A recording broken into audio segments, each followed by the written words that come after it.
My name is Lisa. I was initially diagnosed with diffuse B-cell non-Hodgkin's lymphoma in 2014, relapsed in 2019, and diagnosed with exactly the same in August of 2019. Initially, they thought that I would do a bone marrow transplant after rice therapy, but when I didn't reach the needed 50% decrease in tumor burden, they moved me to CAR T. So there was a little bit of anxiety knowing that I've switched gears from bone marrow to CAR T, but knowing that there was that treatment there was obviously very relieving. I prepare for the CAR T process by, first of all, looking over the information that our doctors gave us from Stanford, and I read it forward, backwards, and sideways. So then I looked at some Facebook forums, and there I was able to get quite a bit of information from the emotional and the other side of the CAR T that the clinicians really couldn't answer. I actually went on the forum and said, hey, what are some good ideas to bring? And also the social worker said, you know what, bring pictures of your family, something that's going to kind of inspire you. And so I brought the pictures of my family. I brought a blanket. I have some bracelets that my girlfriends gave me, and just basically comfortable clothes that I knew if I'm going to be in bed all day, I want to be comfortable, and stuff with buttons to make it easy to go off and on for the IV. In respects to the financial side of CAR T, we were pretty fortunate. My husband's insurance covered all of it. I was on state disability, so that did help because I was unable to work for quite some time.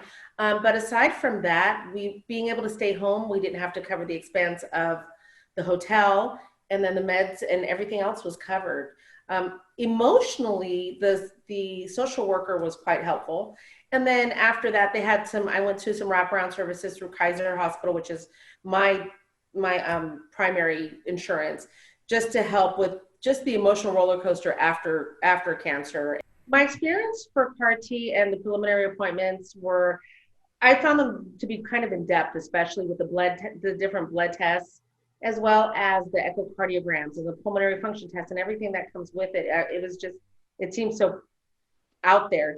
It was kind of shocking to know that there were so many different criterias, but they went pretty smoothly. And as soon as we got the results back, then it was okay, we're moving on to the next step. They mapped out a calendar, and I knew exactly when everything was going to happen.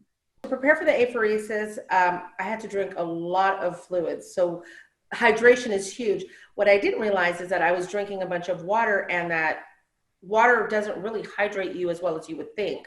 What I tried to do to remain healthy between apheresis and infusion was make sure I hydrated, tried to walk as much as I can, knowing that thereafter would be some time where I wouldn't be as, mobile. So I did that, spent a lot of time with the boys and my husband and the family. And I was just happy to be able to be home with my boys and not have to go back and forth for chemotherapy. So the lymphodepleting chemotherapy, which is the conditioning chemotherapy, that was a few days, and every day it was to wipe out the B cells to make room for the CAR T. Again, it's kind of the same side effects, the nausea, kind of funky taste in the mouth, headache, fatigue.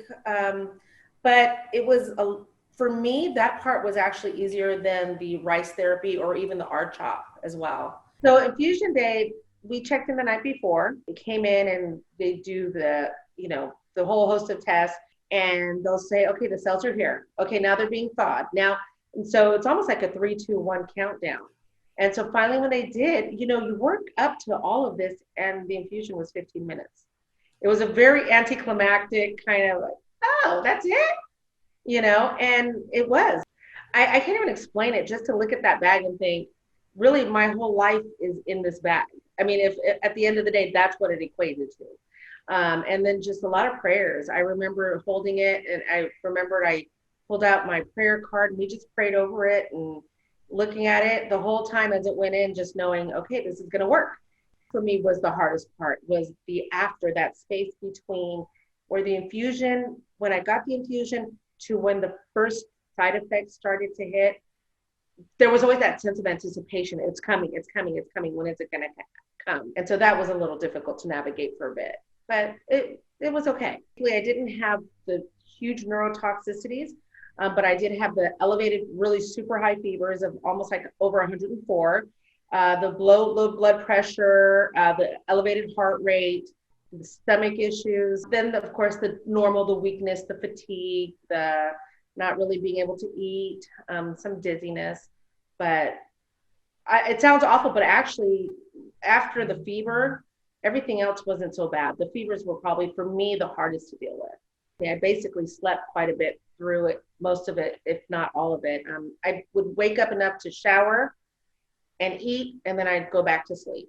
And that was pretty much what I did. So after I was discharged from the hospital from CAR-T, I was able to go home, but I did have to go home with the assistance of a walker just because I was weak and unable to really stand for a very long time.